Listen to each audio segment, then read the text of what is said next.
How to log out of Viber. If you're looking to log out of Viber on your Android or iOS device, you've come to the right place. While Viber doesn't have a direct logout button, I'll show you the best methods to effectively log out without losing your data. So let's get started. First method is to log out by clearing app data on Android.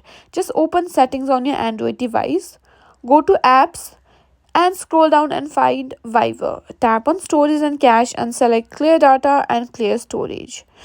Confirm the action. This will reset Viber and log you out.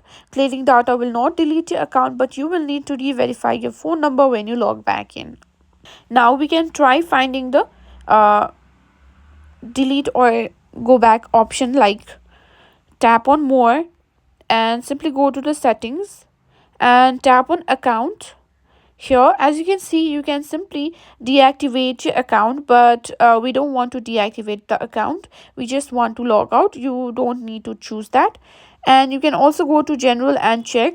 Now, what you can do is simply hold the Viber icon and simply tap on remove app or uninstall.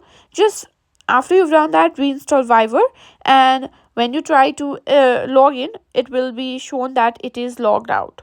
And if you wish to log out permanently, as I showed you, you can simply deactivate your account, and that's it. That's how you can log out of Viber on both Android and iOS.